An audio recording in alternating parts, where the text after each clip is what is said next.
Today we're talking about these guys, the Temporal Essence. They're very hard to get and very valuable, so make sure you don't waste them. In this video, we're going to talk about the best units to use these on and which ones you absolutely shouldn't. Before we get started, you know the drill. I got to thank AFK Journey for sponsoring this video, and also mention if you're not yet playing AFK Journey, make sure to do so with my link in the description or pinned comment. So let's actually start with how you get Temporal Essence. There are several one-time rewards, like in Arena when you reach a certain rank for the first time. For Legendary 1 through 3, you get a total of 60 Temporal Essence, which is something, I guess. For everything after Legendary, you also get another 25. Even if you are only there for, 1 second, you will get those rewards. Of course, if you're free to play, top 100 might be a challenge. I mean, I would imagine you could do it eventually, because with enough time, you should be able to make a very solid PvP team, even as a free to play. If you can do really well in Dream Realm, this is probably going to be your most consistent source of them, and it's really not much. Top 100 get 1 per day, top 50 get 2, top 20 get 3, and top 10 get 4. For the district rankings though, as long as you're top 75, you'll still get 1 per day,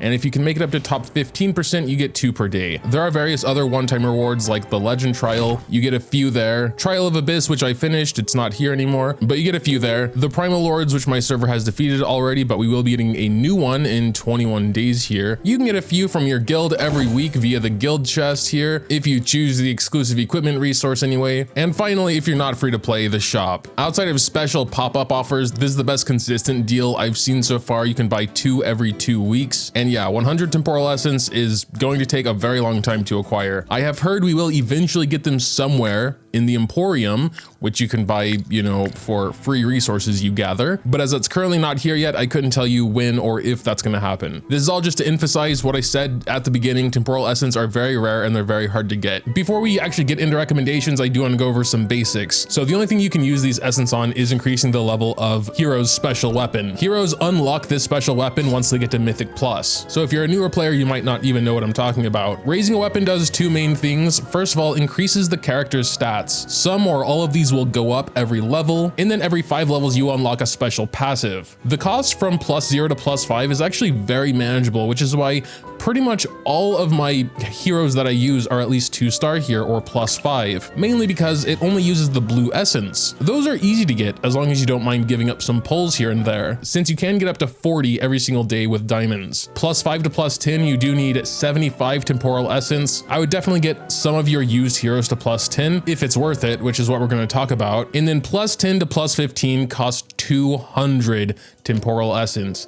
I literally couldn't even get one to 15 if I wanted to. I don't have any at 15 because it is really that expensive. I personally feel like it's more worth it, especially in AFK Journey, to spread out your resources to, at least 10, 15 units like I've done here. So with that out of the way, let's go ahead and talk about recommendations. First one I gotta recommend is Odie. This is probably obvious to most people. Odie is arguably the best A rank in the game. He is so versatile. He's so good for everything. At least once you get him up to Mythic Plus, and he unlocks Heart Crusher here, which can basically just instantly kill when enemies are at a certain HP. I would definitely recommend getting him up to +10 as soon as you can, because then he starts with 600 energy and can get off that first ultimate really quick.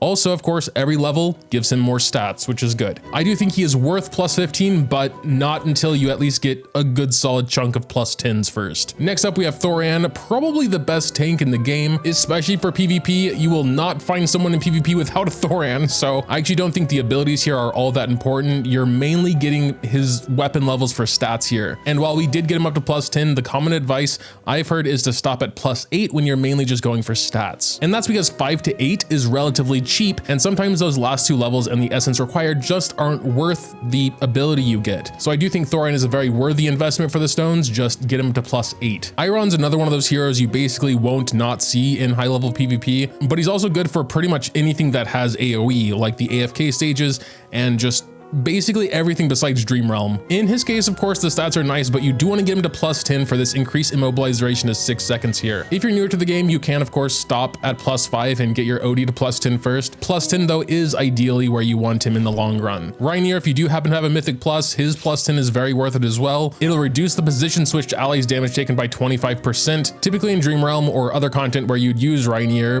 the hero you switch to the enemy side is going to be on the enemy side, so that damage reduction is really going to help them. Or in Dream Realm, they're literally going to be face to face with the boss. So it's really nice. In a similar vein, if you have Mythic plus Scarlita, her plus 10 is very worth it as well. At plus 10, she can literally just knock non-boss enemies out of the arena once they're at a certain HP threshold, and it's very funny to watch. Can be very strong as well. And I'd say last of the very important ones is Smokey here. He is another one you kind of just raise for stats, but you will use him a lot. He is good for a lot of the Dream Realm bosses. He's good for a lot of the AFK stages, and the better stats he has, the better he'll survive if an enemy targets him, or the more he'll heal. So if you have those 6 characters, I would more or less focus on them first. The next section is more situational and depends on where you are in the game. Like Corin and Marley here, even though I've heard true damage got nerfed, they're still incredibly strong. They are pretty much specifically for Dream Realm though, so I would only invest in them if you have all your other needs taken care of. I do think they are both worth plus 10 if you want, you know, good rankings in Dream Realm. These next 3, Carolina, Arden, and Hewen here definitely can all be worth plus 10, but especially Arden and Carolina are more PvP focused. So it really depends if that's what you want to focus on. If getting Arden and Carolina plus 10 would be good.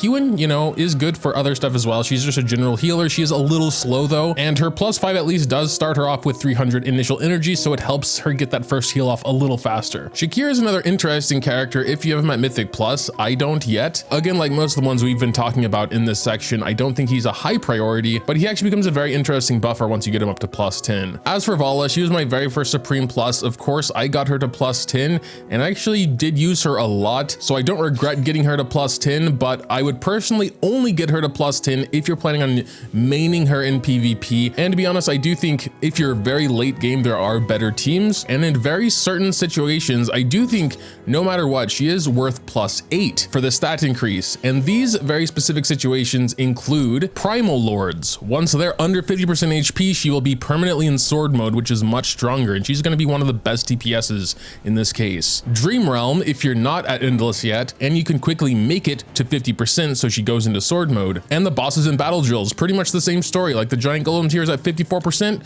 You know, Vala's gonna be really good once he drops below that 50%. And so for everyone else that I haven't mentioned yet, it becomes more and more situational. Like Cessia is still very good for AFK stages and, you know, PvP maybe. I think she is falling a bit out of fashion there, but I probably would get her to plus 8 just for those extra stats there. But her actual passes point aren't that important. Rowan was actually one of my first plus 10s on the weapons before I really knew what I was doing.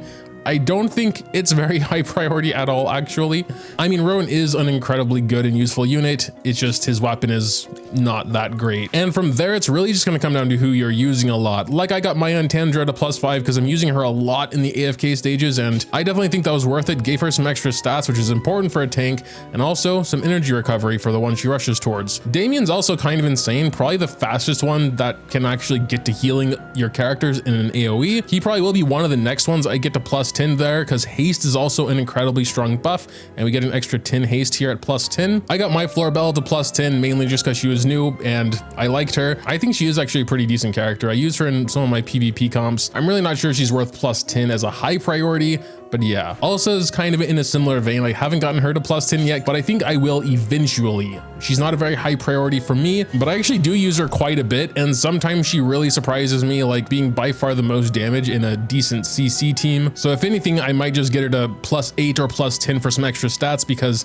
she sometimes dies very fast. So yeah, I was thinking about going over every hero individually, but I think that would get boring pretty fast. So for everyone else I didn't talk about, mainly Parisa here and below, it's not necessarily a waste to use your Temporal Essence on them. Just make sure you have the important ones covered first and that you know what you're getting. But yeah, that'll do it for the video. Let me know what you think in the comments down below. Dropping a like or subscribing to the channel if you enjoyed is always greatly appreciated as well. Thanks as always for watching, and until next time.